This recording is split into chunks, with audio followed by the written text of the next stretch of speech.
ज्यादा अच्छे मत बनो, नहीं तो हमेशा दुखी रहोगे। किसी ने क्या खूब कहा है कि जंगल में जो सीधे पेड़ होते हैं वह सबसे पहले काटे जाते हैं, और जो होते हैं वह सबसे पहले काटे जाते हैं, और जो टेढ़े मेढ़े होते हैं वह सदियों तक जंगल में खड़े रहते हैं। एक बच्चा अपने पिता के साथ एक जंगल में घूमने के लिए जाता है। वो दूर से देखता है कि एक शेर हिरण का शिकार कर रहा था। उसे बच्चे के मन में एक करुणा का भाव उदय होता है। वह अपने पिता से कहता है कि पिताजी, यह हिरण तो कमजोर है और वो शेर उसको खा रहा है। हमें उसे हिरण को बचाना चाहिए। यह सुनकर पिता कहते हैं, लेकिन वो शेर भी तो भूख है। अगर तुम हिरण को बचाओगे तो तुम शेर के लिए बुरे बन जाओगे। तो इस परिस्थिति में तुम क्या कर सकते हो?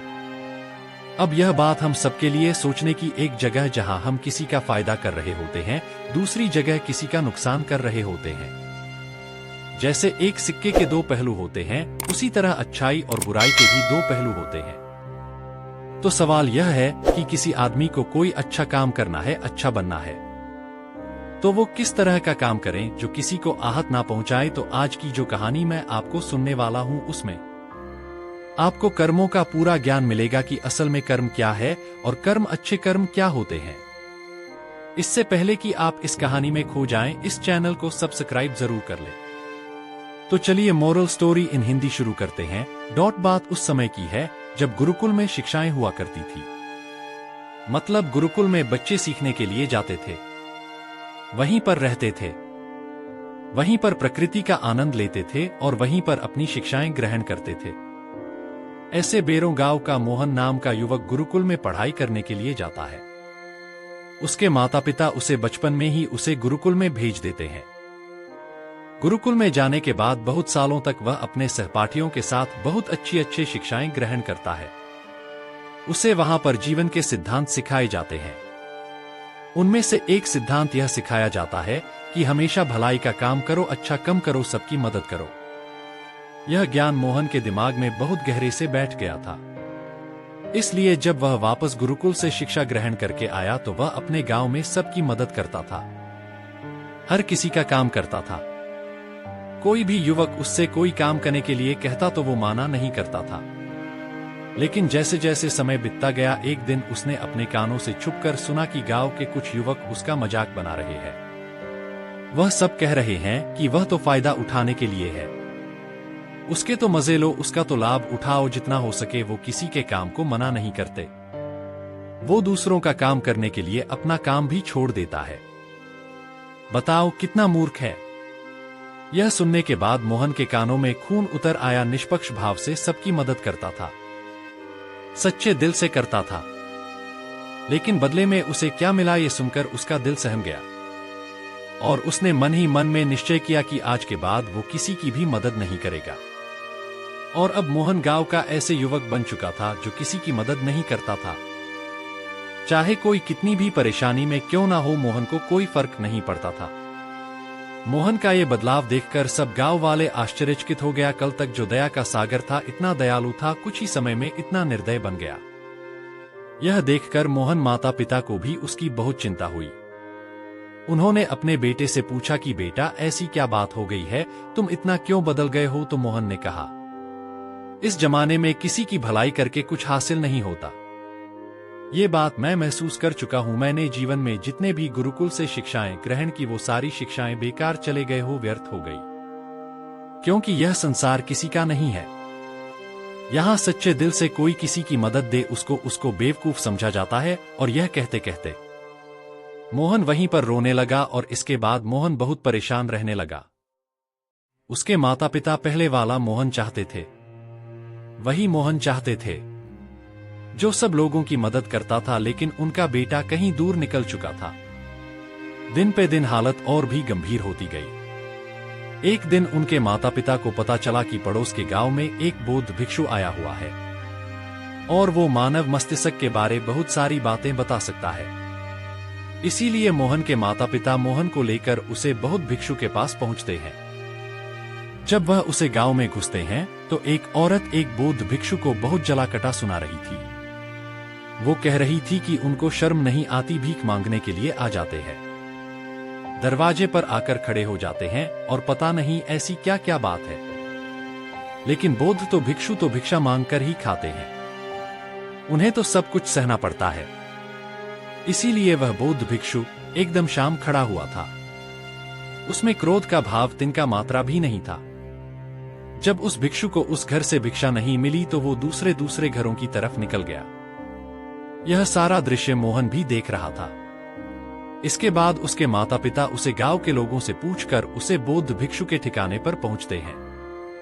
वहां पर पहुंचकर वो देखते हैं कि यह वही भिक्षु था जो गांव से भिक्षा मांगकर वापस लौट आया था, जो गांव में भिक्षा मांग रहा था और जिसे वह औरत जली कटी सुना रही थी। उसे देखने के बाद मोहन और उसके माता पिता ने उसे प्रणाम किया और वो वहीं पर बैठ गए। उसके बाद मोहन के माता पिता ने सारी परिस्थिति उसे बयान कर दी। उन्होंने अपने बेटे का जिक्र करते हुए बताया कि यह हमारा बेटा पहले बहुत दयालु हुआ करता था, सबकी मदद करता था, लेकिन अचानक पता नहीं ऐसा क्या हुआ कि अब यह किसी की मदद नहीं करता। उसके सामने आदमी मर भी रहा होता है, तब भी यह बिल्कुल उसे पानी भी नहीं पिलाता, ऐसा स्वभाव हो गया। इसका हम कुछ समझ नहीं पा रहे कि यह बदलाव अचानक से हुआ कैसे। इससे पहले कि वो बौद्ध भिक्षु को जवाब देता, वो औरत जो गांव में उस भिक्षु को जली कटी सुना रही थी, वह अपने बेटे को लेकर वहीं पर पहुंच गई और हाथ जोड़कर उससे प्रार्थना करने लगी कि मेरा बेटा बहुत बीमार है। अचानक से उसे बुखार आया और गांव के लोगों ने बताया कि आप इसकी मदद कर सकते हैं, कृपया करके मेरे बेटे को ठीक कर दीजिए। यह सुनकर वह बौद्ध भिक्षु तुरंत उस बालक का उपचार करने लग जाता है और कुछ ही देर बाद औषधियां देने के बाद वो बच्चा बिल्कुल स्वस्थ हो जाता है। यह सब देखकर वह औरत उसे कुछ दान देकर प्रणाम करके वापस लौट जाती है।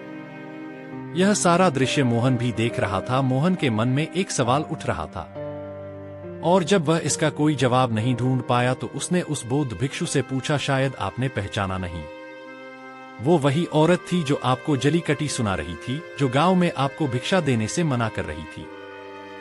शायद आपने उसे पहचाना नहीं तो आप उसकी मदद नहीं करते। यह सुनकर वह बौद्ध भिक्षु मुस्कुराने लगता है। उसके बाद वो बौद्ध भिक्षु मोहन को बताता है कि दूसरों की अच्छाई करने से कुछ अवस्थाओं में दुख मिलता है, लेकिन अगर तुम कर्मों का सिद्धांत समझ लेते हो तो अच्छाई और बुराई, इसके सारे भेद तुम्हारे सामने स्पष्ट हो जाएंगे। मैं भली भांति जानता था कि वो वही औरत है, लेकिन मैंने बिना कोई बुरा भाव रखे हुए वही किया जो मेरा कर्तव्य था। जब आप किसी की भलाई या किसी की अच्छाई बिना किसी लालच के करते हो, बिना किसी बदले के करते हो, वही अच्छाई होती है। लेकिन अक्सर हम लोग जब किसी की मदद करते हैं तो हमारे मन में यही भावना बन जाती है कि बदले में वह इंसान भी मेरी मदद करे, लेकिन जरूरत पड़ने पर जब वह हमारी सहायता नहीं करता तो हमें दुख होता है। इसीलिए किसी भी इंसान के साथ बिना कुछ पाने के भाव से उसका भला करो, और उतना ही भला करो जितना तुम्हारा सामर्थ्य हो, मतलब तुम्हारी आर्थिक और शारीरिक क्षमता के हिसाब से, ताकि कल को अगर वह इंसान तुम्हारे साथ बुरा व्यवहार भी करे तो तुम्हें उसका खेद ना हो, उसका पक्षचाताप ना। मैंने तो इसके लिए इतना कुछ कर दिया और यह मेरे साथ अब ऐसा व्यवहार कर रहा है। इसीलिए किसी का उतना ही भला करो जिससे तुम आहट ना हो। दूसरी बात, किसी दूसरे परिवार के झगड़ा के बीच में तुम कभी मत पड़ना।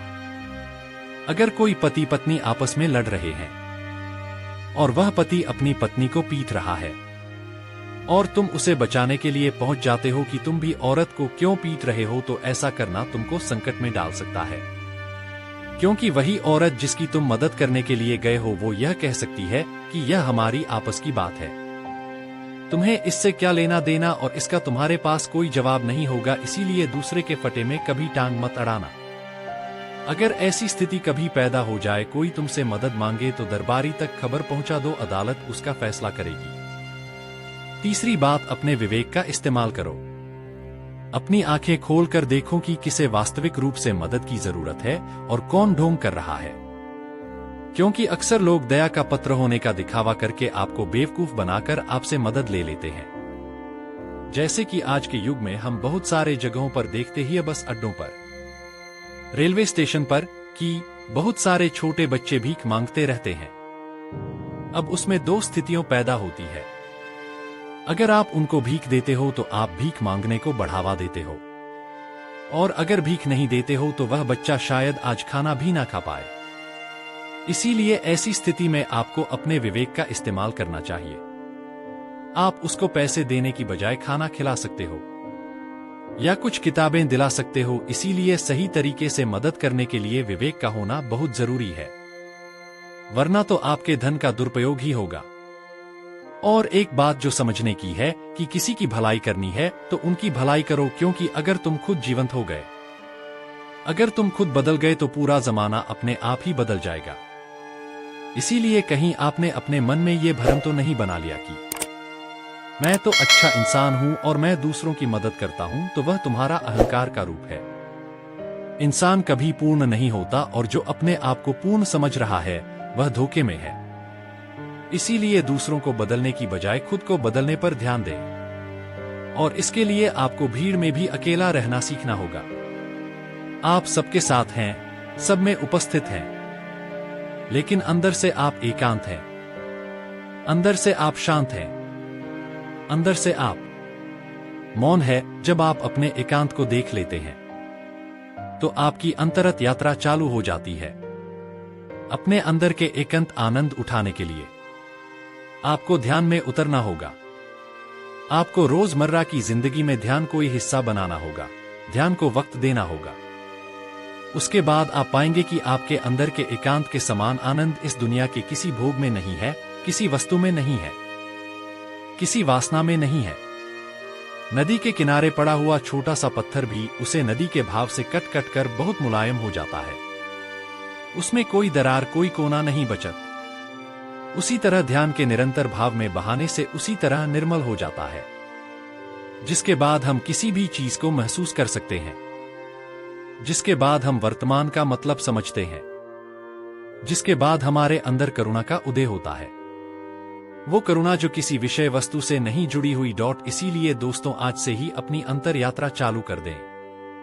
अपने जीवन के आनंद को पहचानें, क्योंकि इंसान की जिंदगी बहुत छोटी है।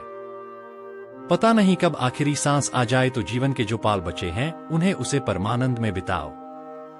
तो दोस्तों, कैसी लगी मोरल स्टोरी इन हिंदी कहानी आपको कमेंट सेक्शन में जरूर बताना। ऐसे कुछ और कहानियां। समय का सदुपयोग, value of time in Hindi. मैं आपका बिल्कुल भी समय जाया नहीं करूंगा और जल्दी से जल्दी इस कहानी को शुरू करने की कोशिश करूंगा। दोस्तों, एक बार एक आदमी था। वह हमेशा पैसे कमाने के लिए व्यस्त रहा करता था और ऐसा करते करते एक दिन वह बहुत अमीर बन गया, लेकिन उसके पास खर्च करने के लिए समय नहीं था, या फिर यूं कहिए कि वह बहुत कंजूस था और वह अपना पैसा खुद के लिए भी खर्च नहीं करता था। लोगों के बीच में उसकी छवि ज्यादा कुछ अच्छी नहीं थी, लेकिन वह इन चीजों के ऊपर ध्यान नहीं देता था। ऐसा करते करते उसकी जिंदगी बीत रही थी, लेकिन अब भी उससे पैसों का मोह नहीं छूट पा रहा था। और एक दिन उसकी एक्सपायरी डेट आ गई, क्योंकि वह बूढ़ा हो चुका था, ज्यादा एनर्जी उसके अंदर नहीं बची थी। इसलिए एक दिन उसको निमंत्रण आ गया यमराज का। यमराज ने उसके द्वार पर दस्तक दी और कहा, चलिए महामहिम, आपका समय आ चुका है। अब उस आदमी की यमराज से क्या बातचीत होती है, सुनिए, बड़ी मजेदार है। आप मुझे इस तरह से नहीं ले जा सकते। यमराज ने कहा, क्यों? मेरे पास बहुत पैसा है और वो मैं आपको पैसा दे सकता हूँ, आप मुझे जीने का समय दीजिए। यमराज ने कहा, यह मुमकिन नहीं है। लेकिन उसने कहा कि मैं आपको 50% देने के लिए तैयार हूँ। मैंने अपनी जिंदगी में इन पैसों को बहुत मेहनत के दम पर कमाया है, उन पैसों को देने के लिए तैयार हूँ। लेकिन यमराज ने कहा कि नहीं, जो लिखा जा चुका है वह बदला नहीं जा सकता। लेकिन वह फिर भी मानने के लिए तैयार नहीं हुआ। एक के बाद एक यमराज को रिश्वत देने की कोशिश की, लेकिन कुछ नहीं कर पाया। फाइनली उसने कहा कि आप मेरी सारी संपत्ति ले लीजिए, क्या आप मुझे जीने के लिए 1 घंटा दे सकते हैं? यमराज ने मना कर दिया, ऐसा भी संभव नहीं है। उसको समझ में आ चुका था कि समय की क्या महिमा है। आज मैं मेरा 1 घंटा 1 मिनट कोई काम का नहीं। मेरी आपसे विनती है, आप मुझे एक पत्र लिखने का समय दीजिए और इसे मरने से पहले की आखिरी इच्छा समझ लेना। यमराज बोला, हाँ ठीक है। उस पत्र में क्या लिखा यह सुनिए। उसने लिखा, जिस किसी को भी यह पत्र मिला है, मेरी आपको एक सलाह है, आपसे हाथ जोड़कर विनती है कि जिंदगी में पैसों के पीछे मत भागना। आप अपने पैसों से अपने समय को नहीं खरीद सकते। आधुनिक इतिहास में या आधुनिक जीवन में समय से कीमती कोई नहीं है। समय सबसे बड़ा बलवान है, इसलिए अपने जीवन को भरपूर जिए है, क्योंकि आप जीवन को पैसों से तो खरीद ही नहीं सकते। बाकी यह जीवन आपका है, आप जैसा चाहे वैसा जी सकते हैं, लेकिन मैं जिंदगी में कुछ नहीं कर पाया सिवाय पैसे कमाने के। और वह पैसा मेरे कुछ भी काम नहीं आया। इसलिए मेरी आपको यही सलाह है कि आप जिंदगी को खुलकर जिए, खुशियां बांटे और खुश रहें। यही मेरी आपको सलाह है। तो दोस्तों, आपने सुना किस तरह यह कहानी हमें समय की महिमा का पाठ पढ़ाकर चली गई। जीवन में देखा जाए तो समय का महत्व हमें समय ही सिखा सकता है। बात थोड़ी सी मैंने गहराई वाली बोली है, लेकिन मैं आशा करता हूं कि आपको यह समझ में आ गया होगा। समय का महत्व जीवन में समय ही हमें सिखाता है, क्योंकि चोट लगने पर ही तो इंसान संभलता है। वो ज्ञानी ही क्या जिसको ज्ञान समय से पहले मिल जाए। तो मैं आपसे विदा लेता हूं। मुझे आशा है कि यह कहानी आपको अच्छी लगी होगी। आपने कुछ इस कहानी से